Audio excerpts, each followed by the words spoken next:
Jananayagan movie பார்க்க வந்திருந்தோம். செம்ம கூட்டம். காரை லைன்ல நின்னு பார்க் பண்ணிட்டு வரதுக்கே கிட்டத்தட்ட 20 நிமிஷம் கூட ஆகிட்டு. இருந்தாலும் 1/2 மணி நேரம் முன்னாடியே தியேட்டர் உள்ள வந்துட்டோம். அவசரப்பட்டு போய் பாப்கார்னும் ஜூஸும் வாங்கி வச்சுட்டோம். பண்ணுன பெரிய மிஸ்டேக் அது. நல்ல வேளை அன்லிமிட்டெட் வாங்குனனால வெளிய நின்னே சாப்பிட்டுட்டு ரீஃபில் பண்ணிட்டு போயிட்டோம். மூவி 7:50க்கு சொன்னாங்க. நாங்க ஆனா 7:25க்கு போயிட்டோம். ஆனா ஓபன் பண்ணது என்னமோ 8:20க்கு தான் உள்ளே விட்டாங்க. கிளீன் பண்றதுக்கு லேட் ஆக்கிட்டாங்களோ என்னமோ தெரியல. ஆனா கிட்டத்தட்ட 1/2 மணி நேரம் கழிச்சு உள்ள விட்டாங்க. ஒரு சீன் கூட மிஸ் ஆயிடக்கூடாதுன்னு தான் இவ்வளவு சீக்கிரம் வந்தோம். ஆனா இங்க எதிர்பார்க்காம நிறைய நடந்துட்டு. ஏன்னா நான் எப்போ மூவிக்கு கிளம்புனாலும் அது ஏன்னு தெரியல 10 நிமிஷம் படம் ஓடிட்டு இருக்கோம். அப்போதான் உள்ளே என்ட்ரி கொடுப்போம். எப்படியாச்சும் லேட் ஆயிருது. அதுவே சீக்கிரம் போனா இப்படி ஆகிருது. இந்த வீடியோ பார்க்குற உங்களுக்கு இந்த மாதிரி நடந்திருக்க மறக்காம கமெண்ட்ஸ்ல சொல்லிருங்க. சரி மூவி போட்டுட்டாங்களே பாப்போன்னு பார்த்தா ஒரு செகண்ட்ல ஹார்ட் அட்டாக்கே வந்திருக்கும் போல. அப்படி ஒரு சத்தம் இந்த சீனுக்கு.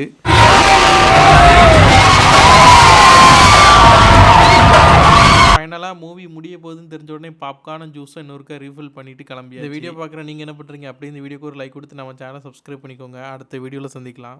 ஒரு